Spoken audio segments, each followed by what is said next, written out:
Hello, everybody. Welcome along, ladies and gentlemen, and welcome back to RPL Recaps. This is week 18, and for our lower tiers, this is week 8 of our final seasons on the F1 24 game cycle. This past week, we had Beatnik at a podium at his home track, also backing up the next day with a P4 finish in Tier 2 in the V-Carb. Reece gave himself some small, slim, last chance hope left for the Tier 2 title, which keeps him just alive, and Sczther and Jack Miles, a classic Tier 1 battle for the victory, ended up with Sczther getting win 30 in RPL Tier 1.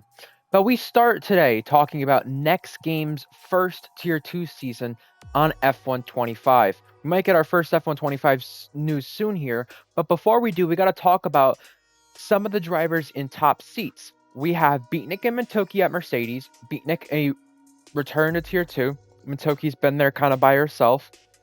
Hunted coming out of retirement to be in the Red Bull, taking Schwartz's place, which he was supposed to have. Penguin remains there. The top two in the championship, Night Owl and Reece, are at Ferrari.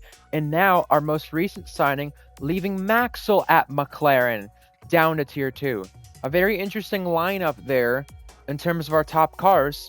So that begs the question, Faded, are we projected to have the best Tier 2 title fight yet in RPL? I mean, pretty much so. You have pretty much a four-horse race from the looks of it, fighting for a championship spot in the Tier 2 fight. Now, Beatnik and Mentoki, they've been very fast this game cycle. Of course, next game, you never know what could happen. They could fall off a cliff, or they could remain as fast as they are. Hunted and Penguin, we've seen a lot of things from them. Of course, Hunted has done multiple Tier 1 races in the past. Night Owl and Reece, championship protagonist this season. Maxwell, former Tier 1 champ, or not champion, former Tier 1 driver. Yeah, I like the four-horse race that we got going on. Yeah, and so far, based on what we saw in China, it seems to be the four best cars. No other car is going to have something to say about it, like this game at times the Aston or the V-Carb as well. Yeah, I think Maxwell is probably in the best position to win his first RPL title. I'm still amazes me looking back that he's never won one. However, he's a proven race winner and a championship contender. Reece and Night Owl is a very strong lineup. It's just a matter of, and this gets talked about way too much, but it's actually a fair point now based on Imola, if they'll get moved up. You know, like you said, Faded, we don't know what next game's like, and we'll find out here soon, but at the same time, they could be worse off, or they could be miles ahead of the pack. Mentoki, I think, has the support system she finally needs.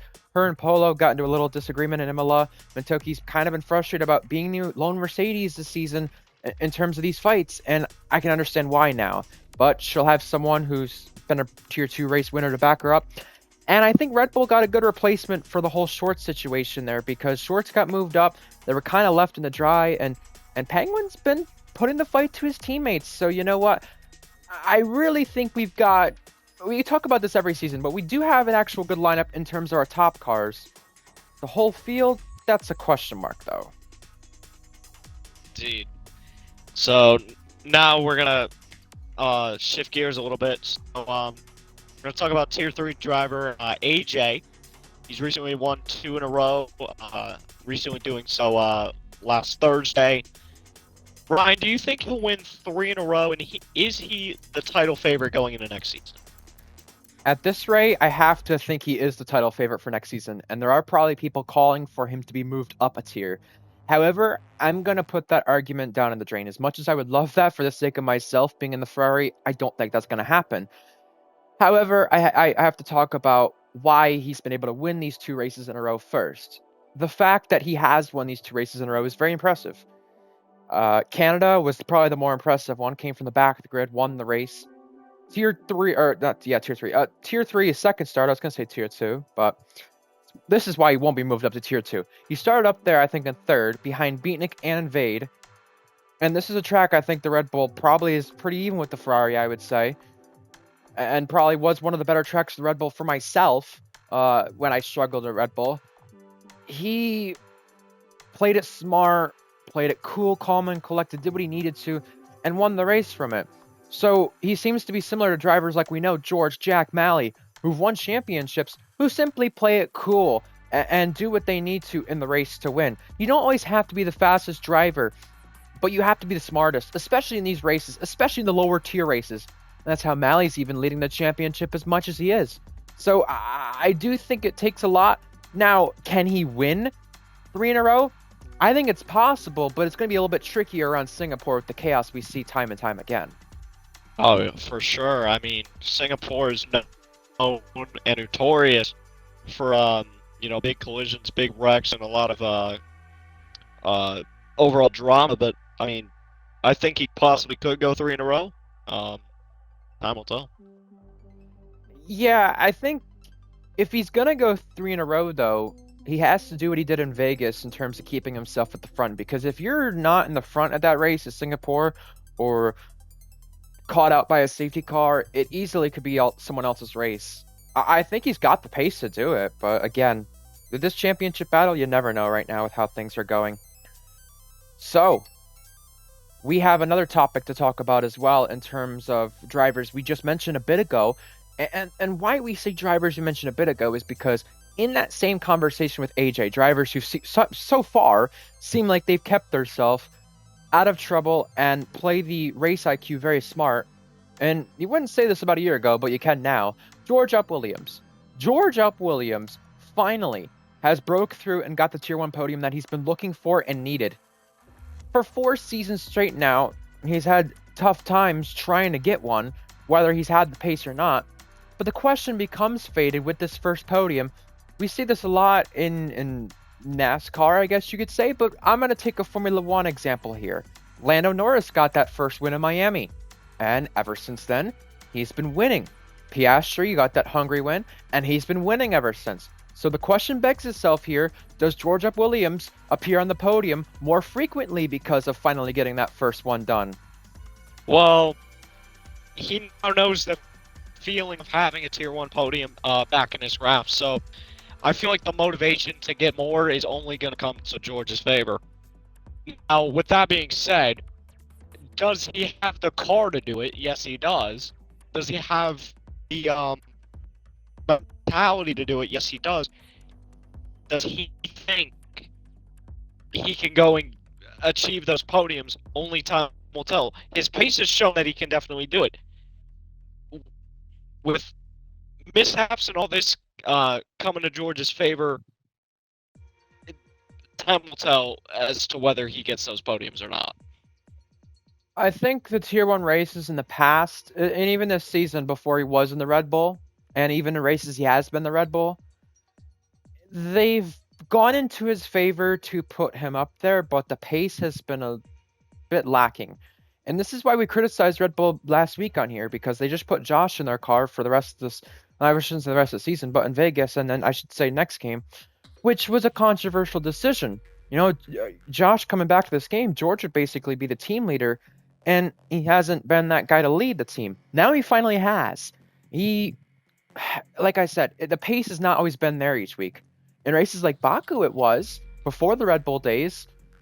But still, I think yes to that answer, but he's going to need more chaotic races or more things to fall in his favor, because certain tracks, the pace has been there for him. Other tracks, it hasn't. But what I did criticize last week with him, I do think he can lead this team now if needed, which is a very big point that he desperately needs to show. Oh, yeah, for sure. So, our next set of topics come from a little segment called This or That. And that starts with our championship battles we have going on currently. Our next race for RPL is in Tier 3 at Singapore. And our next Tier 2 race this weekend is in Brazil. With those races, it does beg the question here, which title fight is going to last to the last round? You have Tier 3 with Malley and Invade. Malley and the Williams, Invade and the Ferrari. That gap's coming down very quick. You have Tier 2, Reece and Night Owl. That one looks out of stretch, but Reece has shown the better pace recently. And With a track like Brazil, you got to think that Red Bull will suit it. However, Faded, what do you see here? The Tier 2 title going to the finale or the Tier 3 title going to the finale? Which one's more likely? With the way things look at the moment with Invade's pace, as of right now, and Mali sort of falling off a little bit, I think Tier 3 goes the distance. Of course, Reece is closing the gap, but the difference between the Tier 2 and the Tier 3 gap, Tier 2, it's a 40-point gap. Tier 3, it's 32. So, with that being said, Reece has a lot more to climb in 3 races' time. In Invade, it's doable, but it's probable, but not possible. Yeah, the gap you just mentioned is from before our most recent races this weekend. Once it updates, the gap from Imola will probably be down to 33, 34. But the gap for Tier 3, again, pending penalties and everything, Invade finished 2nd, Will finished 7th, so that's a 12-point swing. This is 20 points, I think. And that just means 10 points, 10 and a half maybe, for the next few races with Invade. I think Tier 2 I want to talk about for just a few moments more. What Reece is doing right now, he always seems to be the driver that does bring it back when it matters, and he did a really great job in Imola. Very well done performance, especially with the games that were being played. But at the same time, Tier 3 is going to go to the finale, in my eyes, just because the fact that with our current situation here, Will and the Williams, that car is going to struggle in these last 2 rounds. Maybe it'll be okay for Abu Dhabi, but not Singapore. And for Invade's case, if he just doesn't get disqualified again and runs where he was going to finish here in this race last season at one point, then this title is going to be very, very interesting to watch. No doubt about it. Oh, yeah, indeed. With that being said, we're going to go into our next this or that topic. Who are you more impressed with during the Tier 1 race at Vegas, Shorts or Alex? I don't really know for this one because, you know what? Everyone expected Shorts to qualify well on his Tier 1 debut. Everyone knew for months now his times were getting closer to the likes of Jack Miles, Sczther, not Leo Lund. I don't want to say Leo, but a lot of top Tier 1 drivers. KVS, Gecko, Egg, George. So we knew it was coming with the qualifying pace. Shorts qualified in Q3 on debut. The Alpine here's okay, but still, he outperformed that car and did what he needed to. He actually finished up there, and I can't tell if that's because the strategy or the DRS trains. Alex Norris, with the strategy, kept himself in play as well. He put the Sauber in Q3 for the first time since Korsman at Spa last game. That was 26 races ago. He finished 5th, was in running for a podium. It's such a toss-up here. I mean, Shorts' pace, it just needed to translate to the race. It's not a hard track to do it. And the Sauber seems pretty good here. I don't know. I really don't know with this one. So I'm going to let you have it because, I mean, we've got 35 seconds to decide. Personally, I'm going to go with Shorts. Now, I didn't watch the full Tier 1 race to the full, but I'm going to say Shorts did better than Alex, and that's my only statement. I can understand that. I mean, Alex is in the worst car. The car has a lot of straight line speed around here, and it's basically a NASCAR race around here. I think with the way the strategy is, though, Alex has been knocking on the door, and the amount of practice he did is a lot different to the amount of practice Shorts did, apparently. So, and Shorts is known to sweat these races like mad, so I can understand that, honestly. I just don't know. I can't choose one. I'm gonna go with Alex. I mean, we gotta get to the big finish here soon. But I'm gonna go with Alex, and I'll disagree with you because I want to, but I also want to tell you why. The last time we had a Sauber near the podium Faded was back in season 10 Zandvoort, and our last time we had an Alpine on the podium was just on this game cycle. I think twice. So that's why I'm gonna go with that. Even though it's a track that suits the car, I mean, I'm gonna disagree here. I just want to disagree, you know? Okay. Just like the idea of disagreeing. But it's a good reason that time. Alright, folks. Let's get to our big finish here. Might take a little bit longer. We got a lot of time, though, in comparison to last week on our big finish. Not a lot of contracts to talk about. compared to last week, but still a good amount here. We have, from the Mercedes camp, Owen, previous team principal of Mercedes, removed due to inactivity. Remember, this academy is going to combine with the McLaren/Alpine Academy next game because we're going down to 3 academies instead of 4. So only for the last few races, Wavy inherits that role for the remainder of the game cycle. Faded, your immediate thoughts? Yeah, if you can't lead an academy if you're just not going to be there and you're going to be MIA. So with Wavy and his courageous self running the academy, I think it pretty much boosts the morale of being at Mercedes Academy. Fair play. I'll let you take this next one. IVR Flair, a previous driver raced once back in season 14 of Tier 2 Imola. He returns for the final 2 races of F1 24 and signed an F1 25 contract with the McLaren, which was the Mercedes Academy. So, yeah, this academy is going to change to the the Mercedes Academy with the McLaren/Alpine Academy, which he's currently a part of on next game. He had fast pace in that Imola race that he did the one time. I just hope he doesn't have some shenanigans because he kind of gave up and almost crashed on purpose. Like I said, just hope there's none of those shenanigans again. But seems to be a very fast driver, so I think Alpine Academy have got their hands full with something good. Maybe a contract could change. Speaking of contracts that did change, speaking of one of our more recent interesting characters in RPL, Netsky, he's canceled his contracts for this season, lack of demotivation. He's going to be racing those still on next game. Instead of being in a top car, he'll go to the Williams in Tier 3 next game cycle. Faded, he got a P4 in his debut. Safe to say we're going to see more of those, maybe?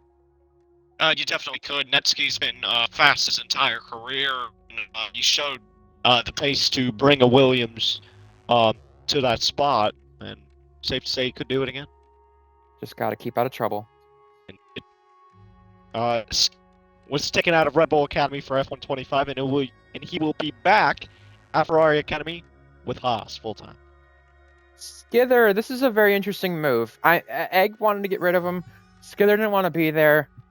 They finally decided on a decision, but the way Egg wanted to go about it seemed where the first 2 races he'd still stick with them, and then the Haas would get him after that.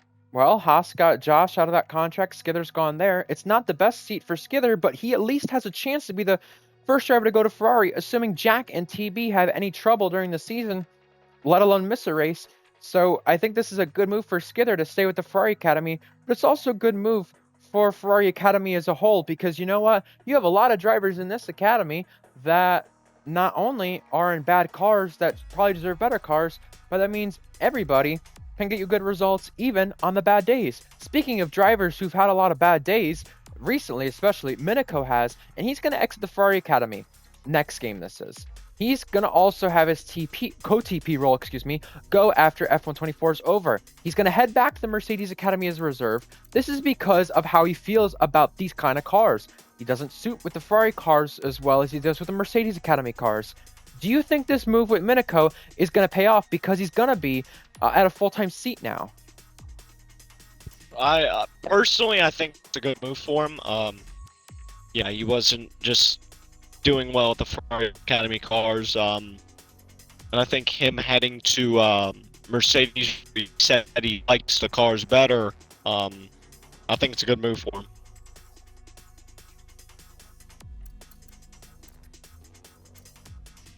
I'll let you take this next one, as you know. Due to Miniko's move, Alex Norris will be the co-TP on F1 25. Sczther is back to being the Academy assistant for Ferrari Academy. Okay, I think the thing with Alex Norris, if there's anyone to move up, it's going to be him because he has been very active on posting lamps for Ferrari and updating them in time. With Miniko going, you need someone to come back and be Academy assistant. Why not have your current one do so? Sczther, they're currently doing a great job. It just sucks he's not got the seat he probably deserves. I don't understand why Red Bull made that move, but they made that move and they're going to have to live with it, whether it's a good choice or not. And they have a lot more chemistry with that move. So I guess fair play Red Bull, fair play Ferrari. Maybe they won out on that kind of area. Speaking of two different areas now, we have Minico being full-time at Alpine in F125 because of the whole situation with Maxwell. Maxwell dropped his contract to go to Tier 2. Because of that, never thought I'd heard this saying before in driver contracts, JTK promoted to Williams. Now, I think the Williams is faster from what we've seen so far, Faded, but do you like this? Do you not like this? I mean, I'm glad Minico's got back on a full-time seat. He deserves it, but Alpine and Williams here. I definitely think JTK should have stayed at Alpine. Alpine with him.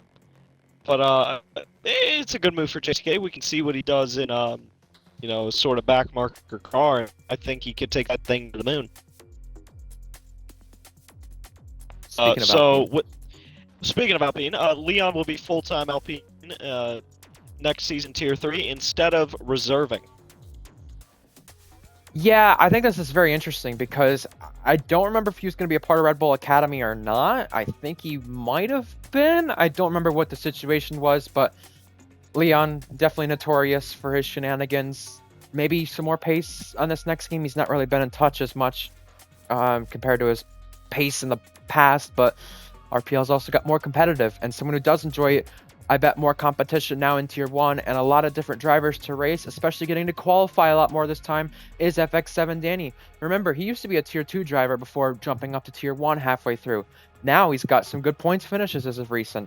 And I think Danny, now being Aston Martin full-time, I would say maybe not the best car of the rest, but maybe better than what he would have had, is probably in a better spot here, Faded. I mean, I'm sure he's doing a lot better in Tier 1, it's safe to say, than just running mid-pack in Tier 2 in a good car. Well, not necessarily. I wouldn't say mid-pack's fair to say, but you get the point. He didn't really get to qualify before when doing Tier 2 because he had a league prior. Now in Tier 1, he can kind of keep doing what he's been doing, and he's been doing better, I think. Right, and he's in a better car to do that. He's in an Aston Martin that is clearly a midfield car, yeah. But he can definitely push that thing pretty far. Speaking of pushing things pretty far, commentators can no longer type in clip submissions, meaning that the admins will begin to submit on their own behalf. I don't know how to feel about this. I'm not about that as a commentator personally. I won't be after this game, so it doesn't change much for me really, because I wouldn't get there. I would get to type in there from being an academy assistant next game, but I understand this because commentators didn't always get to post clips, and now that maybe means that the admins can be more consistent on their sense of enforcing drivers who break the rules. Simple rules like resetting the track, retiring on the track, and retiring in pits for no valid reason. I do think our retiring in the pits rule has gotten a little bit harsher, but that's for a different day and different time. However, Mintoki and Polo, they had a slight disagreement in Imola in terms of the on-track situation with team orders and everything. Mintoki scored 90% of the points for the team so far this season in Tier 2. Polo has missed a few races due to his own behalf, some for fair reasons, some he's made clear not fair reasons because that was on him. However, you think Mintoki next game's going to have a little bit more of the points to share this time with Beatnik as her teammate? I definitely think so. I think she's going to be driver one over there at Mercedes, with Beatnik having to play the team order to both of their favors. Now, I do think that is a good driver lineup, but I think Mintoki's going to have more priority of what goes on. With that being said, there are 2 more rounds remaining until there is no Alpine or McLaren Academy remaining. Yeah, I mean, they were always separated from the rest. They tried to separate them entirely, though, these two teams together before, and it didn't work, but they'll be back together, just not by themselves like they are now. It's been a good academy for RPL, and, you know, at least the people who have the roles currently, like Jack Nesky and Titan, will have some sort of thing going over at the Mercedes Academy, or Jack going to Ferrari next game, so at least they'll have something for quite an illustrious academy in RPL. So, our final races of the game cycle are coming up, but before the final ones, we have the penultimate ones coming up, and that is going to be this week, of course. For our penultimate rounds, we have Tier 3 racing in Singapore, we have Tier 2 racing in Brazil, and we have Tier 1 also racing Brazil. I'm sure some Tier 2 and Tier 1 drivers will be taking notes off of each other in some way. Tier 2 after Tier 1 and Tier 1 before Tier 2 in terms of what they look to see off each other and what they are all doing. But nonetheless, we hope to see you for our races this week. Ryan Cyril's Faded Night 7, or is it 17 or 15? I always forget. 15. It's 15. 15. I don't know. Why am I thinking of 17? Either way, Which sending off. That's why. That makes sense. All right. Well, we will see you folks for the races this week. Have a good one and good night.